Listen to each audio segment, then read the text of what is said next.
Bonjour et bienvenue dans cette vidéo tutoriel pour pouvoir jouer de My Kalimba en improvisation. Si vous voyez cette vidéo, c'est que vous avez passé commande sur notre site, alors un grand merci de la part de toute l'équipe My Kalimba ainsi que de nos artisans. Votre instrument se tient à deux mains, comme ceci. Surtout évitez de boucher les deux trous à l'arrière avec vos doigts, car le son en serait tout de suite moins joli. Contrairement à beaucoup d'autres instruments, les notes sur My Kalimba ne progressent pas de gauche à droite comme ceci, mais bien en interposé. Gauche-droite, gauche-droite.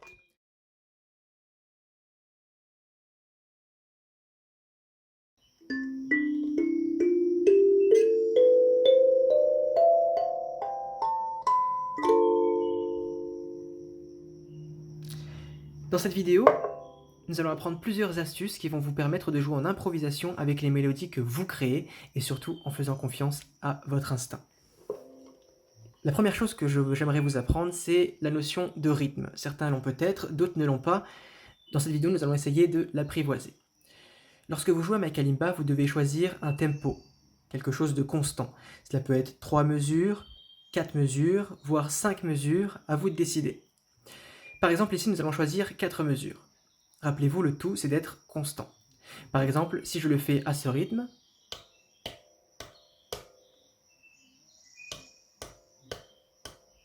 je dois essayer de rester constant sur mon instrument.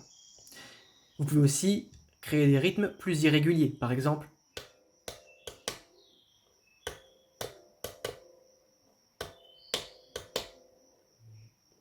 ok, si cette notion est acquise pour vous, on peut passer à la suite.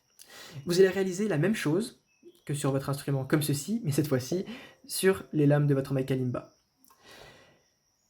Lorsque vous jouerez votre mélodie, vous devrez jouer toujours des notes interposées, droite, gauche, ou gauche, droite.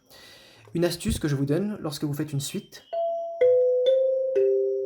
évitez d'espacer trop les notes, car si vous mettez trop d'espace entre chaque note, ici et là par exemple, vous risquez de faire une fausse note. Pour éviter au maximum les fausses notes, vous devez progresser avec des notes proches les unes des autres. Maintenant revenons à notre rythme de 4 temps par exemple. Vous allez faire la même chose sur les lames de votre My Kalimba en gardant le rythme et toujours en interposé.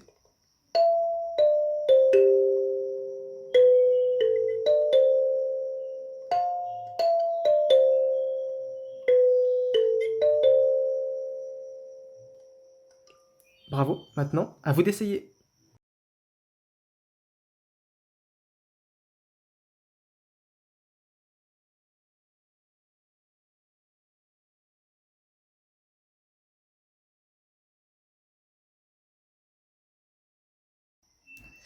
Maintenant, deuxième astuce.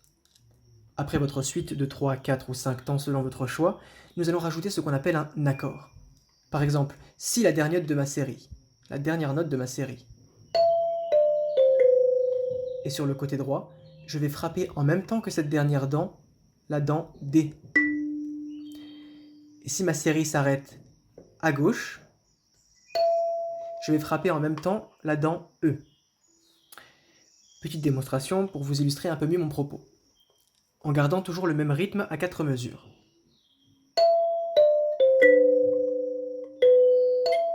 Vous voyez la différence que ça fait? Le son est tout de suite plus harmonieux avec ce qu'on appelle un accord. À vous maintenant d'essayer de réaliser vos propres accords.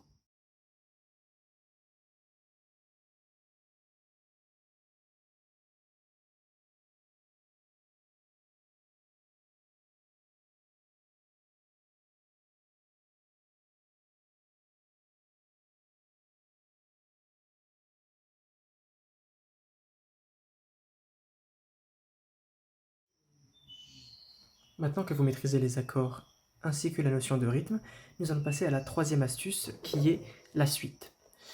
La suite, qu'est-ce que c'est? C'est simplement une succession de notes que vous allez faire vers la droite ou vers la gauche en prenant toujours les notes les plus graves. Vous devrez placer une suite entre chaque accord. Ceci donnera du volume et de l'harmonie à votre jeu et donnera l'illusion que vous réalisez une vraie mélodie quand en fait vous jouez en impro et avec votre instinct.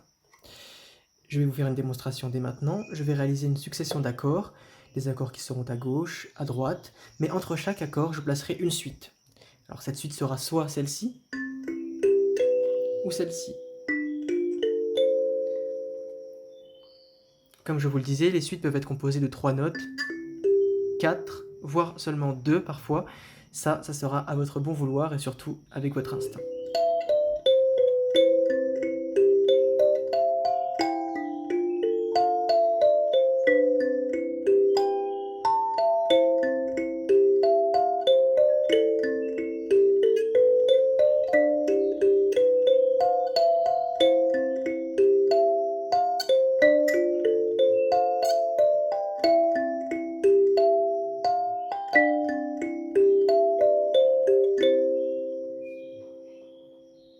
Et voilà, vous savez maintenant réaliser une suite, vous avez la notion du rythme et vous savez faire des accords. À vous maintenant de promener vos doigts sur votre instrument, faites confiance à votre instinct et surtout, n'oubliez pas de vous détendre lorsque vous jouez de My Kalimba.